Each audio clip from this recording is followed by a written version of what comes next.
Olá, queridos irmãos e irmãs. É com muita alegria que recebi o convite para, neste dia tão especial, que é o dia de Natal, onde nós comemoramos o nascimento do nosso querido Mestre Jesus, estar aqui juntinho de vocês para refletirmos um pouquinho da importância da presença do Cristo em nossas vidas, né? Então, venho em função desse convite dos amigos aí do Centro Espírita Portal da Luz, eu venho refletindo, né? E a gente vai se deixando tocar, né? Pelas vibrações amorosas que ao longo da vida nós a sentimos com maior intensidade, né? Tanto nos momentos difíceis, como nos momentos mais felizes da vida, né? E aí dá uma sensação de gratidão profunda e a gente não consegue nem mais conceber viver, né? Sem trazer junto o Evangelho de Jesus nos nossos corações, né? Ele tem sido instrumento para fazermos aquele trabalho, né, que todos precisamos fazer, interior, né, de transformação, de libertação da nossa ignorância, das nossas ilusões e paixões, para seguir um caminho de felicidade, de prosperidade espiritual, de amor, né, de paz e de muita alegria. Porque ser cristão, né, é cultivar a alegria, a felicidade, né?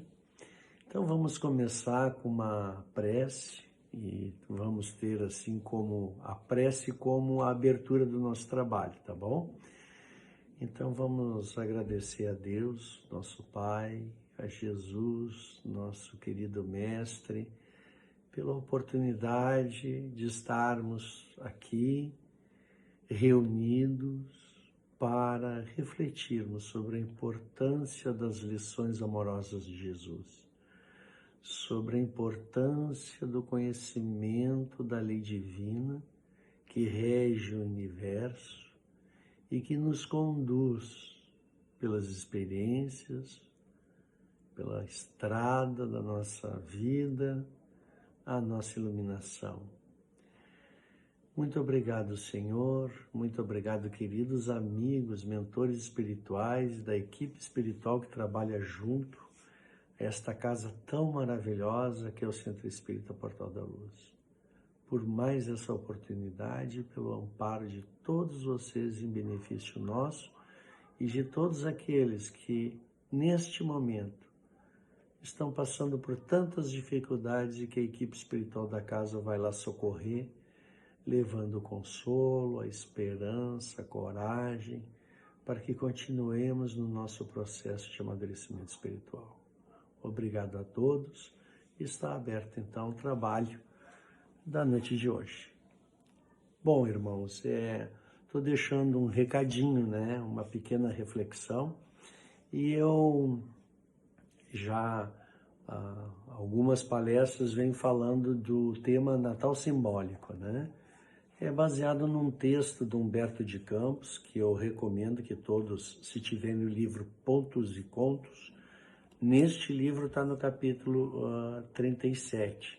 Tem outros livros da obra do Chico, pelo menos mais um, que tem esse mesmo capítulo. A Antologia Mediúnica de Natal também tem esse texto do Humberto de Campos, né? E Humberto de Campos tem essa característica de ir lá no plano espiritual, como repórter, né?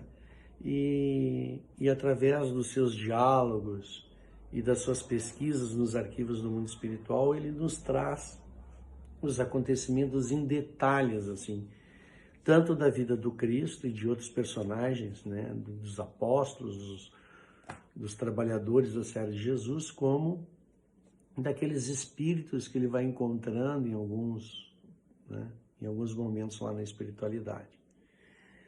E aí, nesse livro Pontos e Contos, nesse capítulo Natal Simbólico, o Humberto de Campos vai contar uma conversa, né? Onde um espírito que está ali junto deles, um mensageiro, assim, ele, né? Como nos passa aquela impressão de ser uma alma elevada, começa a falar sobre o Natal, né? Então, não é Humberto de Campos que está falando, né? Ele está trazendo essa expõe, assim. E é muito bonito, mas é longo o texto, tá? Então, eu poderia dizer que até o início, né? Ele narra, assim, esse encontro. Ele está junto de outros espíritos, ele diz assim, logo no início: harmonias cariciosas atravessam a paisagem quando o lúcido mensageiro continuou. Então, estava um ambiente maravilhoso e o lúcido mensageiro começa a falar sobre o Natal. Primeira frase desse espírito aí, né? Desse mensageiro: fora loucura esperar a reforma do mundo sem o homem reformado. Jamais conheceremos povos cristãos sem edificarmos a alma cristã.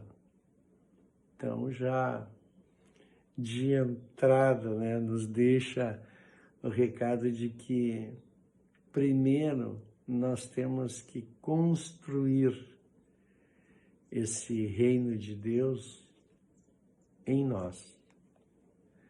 Tem aquela expressão, agora não me lembro quem disse, né? Constrói o reino de Deus no teu coração e o resto te será dado por acréscimo, né?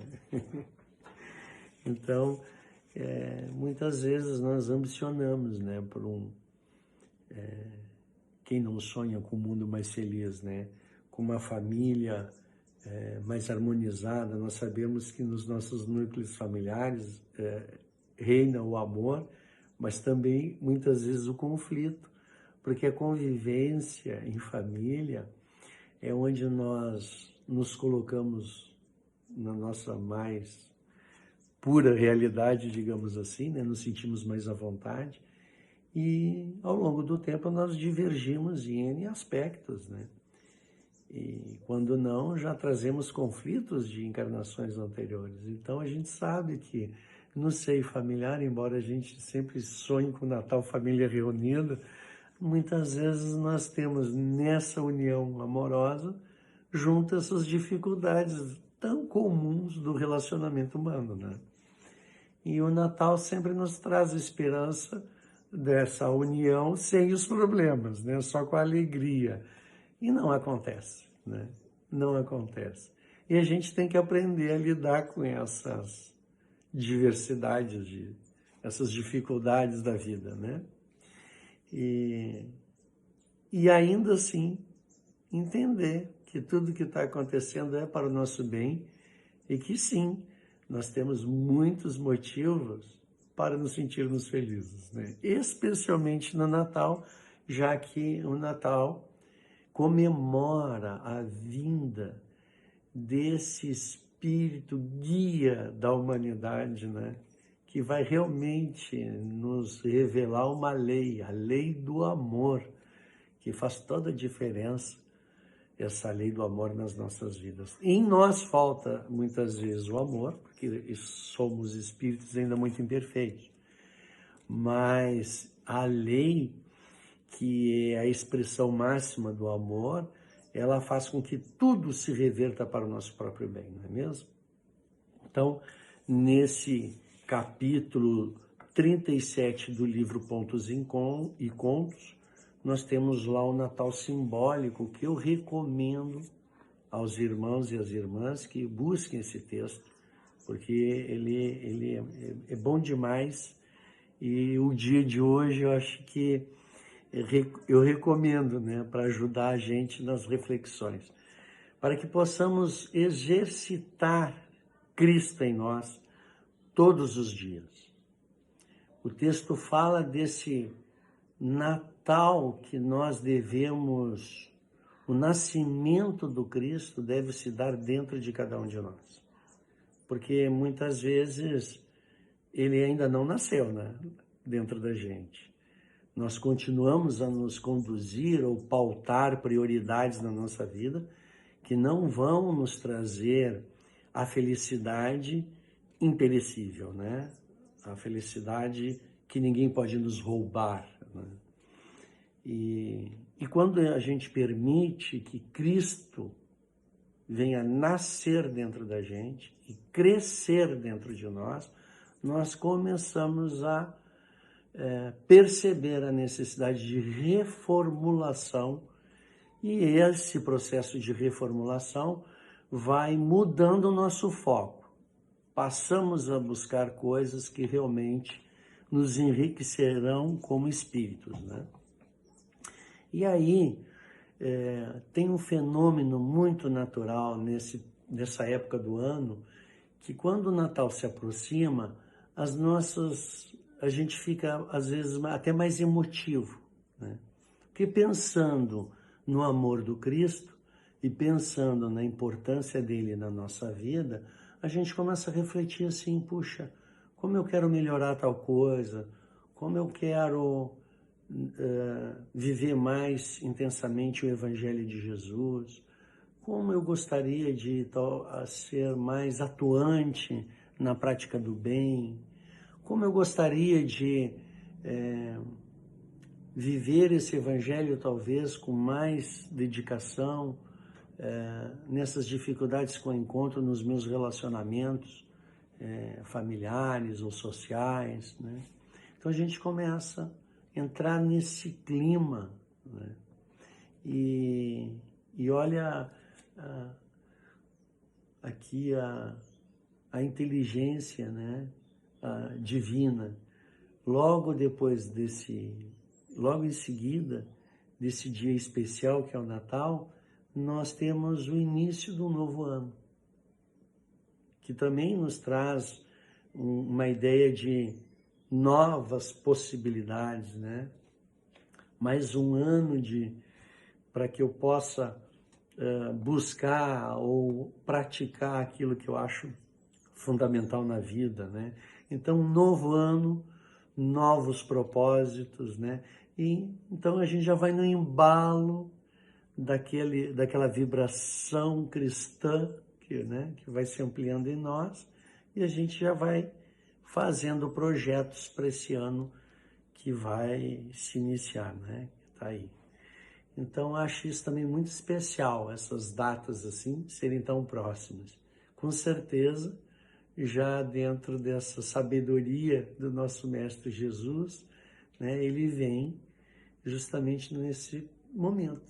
Fechamento de ano, um novo ano acontecendo, as novas possibilidades e nós renovando os nossos propósitos no bem.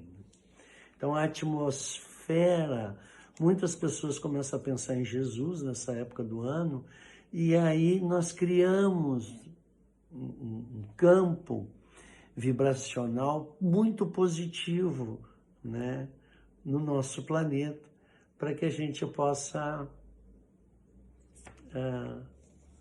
assim engrenar, né, nesse processo assim da vivência do Evangelho, né? E aí isso me fez lembrar o capítulo 1 do livro Boa Nova, coincidentemente, psicografia do Chico, né?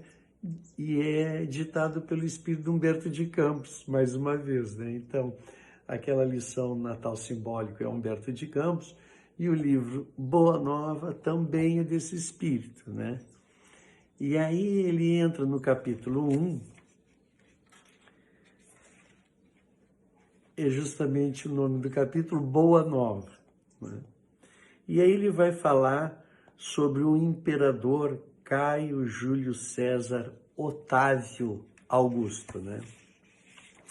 Ele é filho de Júlio César, e o Júlio César imperador que foi lá assassinado, né?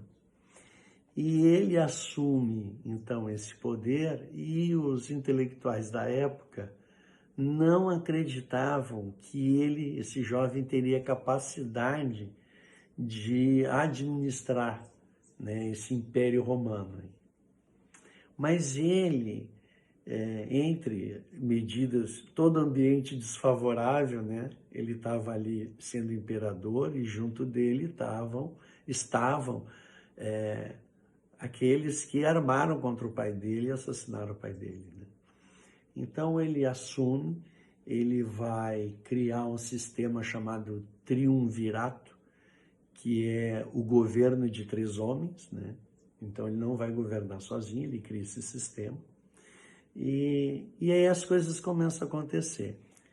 E é interessante, Humberto de Campos vai falar assim das maravilhas que começam a ocorrer no governo dele, contrariando ao que os especialistas, os intelectuais da época acreditavam, né? Então, apesar de ser, ele tinha uma saúde muito frágil, ele era franzino, as coisas do governo dele começam a se mostrar uma força, né, impressionante, e aí entra-se um período áureo, né, a Era de Augusto, né? E ele, imperador, ele mesmo ficava impressionado com os benefícios do sucesso, o bem-estar, o momento mágico que o povo dele vivia. Então ele tinha problemas muito sérios na família dele, além do problema de saúde, ele teve uma filha que, em função dos comportamentos dela, que eram muito difíceis, que envergonhavam profundamente o imperador, a vida que ela levava, ele teve que banir ela do império. E depois de um tempo, a neta dele vai também seguir esse mesmo caminho. Ele vivia muitas dificuldades, vejam só, né? Imperador, todo aquele poder, já admirado pelo povo dele, mas intimamente ele vivia duríssimas experiências no âmbito familiar, né? E isso também faz a gente pensar com relação às nossas experiências. Muitas vezes nós estamos vivendo momentos mágicos na nossa vida, em alguns locais, né? E aí trazemos no íntimo conflitos tão dolorosos, né? Às vezes relacionado à nossa família, às vezes relacionado a um outro irmão, no âmbito profissional, ou social, né? Então, faz parte do nosso processo, independente do projeto que nós construímos para esta encarnação, de conquistas, de mudanças, de crescimento, que isso vai nos trazer alegria e nos faz muito bem nos sentirmos ativos e prosperando no bem. Junto com isso, sempre estará as nossas experiências mais difíceis. Somos todos espíritas devedores, não é mesmo? E o Cristo, que rege o nosso planeta, que acompanha o nosso processo evolutivo, que nos ampara, ele nos manda situações que atendem ao nosso programa de reparação de um passado de erros, de crescimento interior, ampliação da nossa consciência e realização como espírito na prática do bem, né?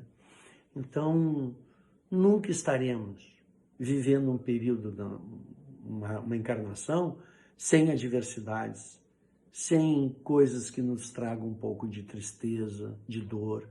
Isso faz parte do nosso processo, né? A dor é a didática divina, quer dizer, não tem no mundo de provas e expiações nós evoluirmos, caminharmos para o bem sem o enfrentamento das adversidades que nós mesmos criamos nas nossas escolhas infelizes do passado. Então, nos deu o Criador o livre-arbítrio, e isso sempre será respeitado, mas criou um dispositivo que nós vamos responder por tudo aquilo que nós estamos fazendo, como forma de aprender se o que estamos fazendo realmente é o melhor para todos. Porque quando não é, vêm as consequências. Quando é, o efeito é muita alegria, né? O contentamento de ter feito a melhor escolha, de ter promovido o bem, não é mesmo? Mas quando a gente se ilude na escolha, é com o efeito, é com a dor que a gente reconhece a necessidade de fazer diferente, de mudar, não é mesmo?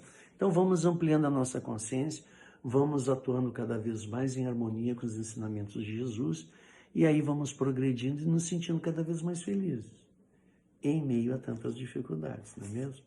E aí, Humberto de Campos coloca lá no meio desse capítulo o seguinte momento.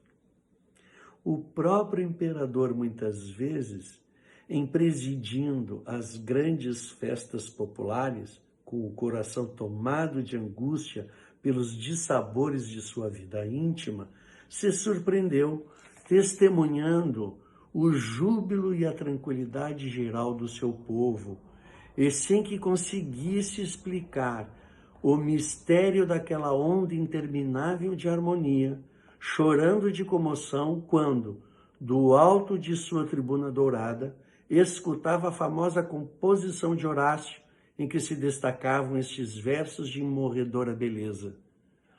Ó sol fecundo, que com teu carro brilhante abres e fechas o dia, que surges sempre novo e sempre igual, que nunca possas ver algo maior do que Roma. Então era um momento extraordinário. Apesar de suas dores íntimas, Augusto, ele vivia essa alegria, era tomado por esse momento mágico do Império Romano, do qual ele era lá o grande administrador, né? E aí continua Humberto de Campos. É que os historiadores ainda não perceberam, na chamada época de Augusto, o século do Evangelho ou da Boa Nova. Esqueceram-se de que o nobre Otávio era também homem e não conseguiram saber que, no seu reinado, a esfera do Cristo se aproximava da terra, numa vibração profunda de amor e de beleza. Acercavam-se de Roma e do mundo não mais espíritos belicosos, como Alexandre ou Aníbal, porém outros que se vestiriam dos andrajos dos pescadores para servirem de base indestrutível aos eternos ensinos do Cordeiro. Imergiam nos fluidos do planeta os que preparariam a vinda do Senhor e os que transformariam em seguidores humildes e imortais dos seus passos divinos. É por essa razão que o ascendente místico da era de Augusto se traduzia na paz e no júbilo do povo que instintivamente se sentia no limiar de uma transformação celestial. Ia chegar à terra o sublime emissário. Sua lição de verdade e de luz ia espalhar-se pelo mundo inteiro como chuva de bênçãos magníficas e confortadoras. A humanidade vivia então o século da Boa Nova. Era a festa do noivado, a que Jesus se referiu no seu ensinamento em Morredouro. Depois dessa festa dos corações, qual roteiro indelével para a concórdia dos homens, ficaria o Evangelho como o livro mais vivaz e mais formoso do mundo, constituindo a mensagem permanente do céu, entre as criaturas em trânsito pela terra, o mapa das abençoadas atitudes espirituais, o guia do caminho, o manual do amor, da coragem e da perene alegria. E para que essas características se conservassem entre os homens como expressão de sua sábia vontade, Jesus recomendou aos seus apóstolos que iniciassem o seu glorioso testamento com os hinos e os perfumes da natureza sobre a claridade sobre a claridade maravilhosa de uma estrela a guiar os reis e pastores a manjedoura rústica, onde se entoavam as primeiras notas de seu cântico de amor, e o terminasse com a luminosa visão da humanidade futura, na posse das bênçãos de redenção. É por esse motivo que o Evangelho de Jesus, sendo o livro de amor e da alegria, começa com a descrição da gloriosa noite de Natal e termina com a profunda visão de Jerusalém libertada, entrevista por João nas suas divinas profecias do Apocalipse. Então, como na era de Augusto, a aproximação do Cristo modificou toda a atmosfera do planeta, tocou a todos os corações, e Augusto então viveu aquele reino, aquele momento mágico do seu império. Assim também acontece conosco quando trazemos Jesus vivo dentro de nós. Que o Natal aconteça dentro de nós. Que possamos fazer com que o Cristo cresça dentro de nós.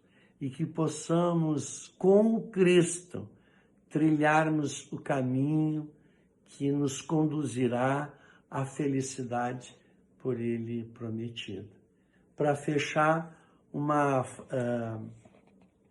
o amigo esse no texto lá do Natal Simbólico, ele vem fazendo reflexões tão profundas que os que o escutavam, ele deu uma parada, assim, né? No final da mensagem, ele dá uma parada, e aí o Humberto Campos coloca assim: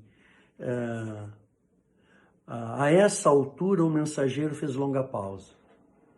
Flores de luz choviam de mais alto, como alegrias do Natal banhando-nos a fronte.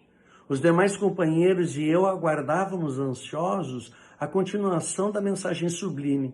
Entretanto, o missionário generoso sorriu paternalmente e rematou: aqui termino minhas humildes lembranças do Natal simbólico.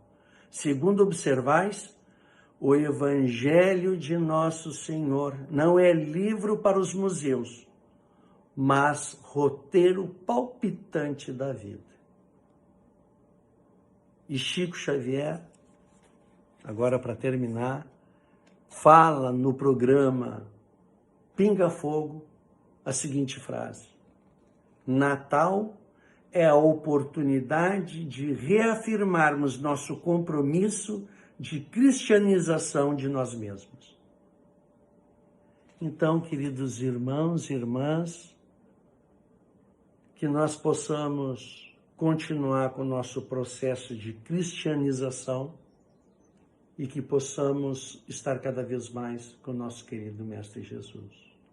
Um Feliz Natal para todos, um beijo no coração de vocês.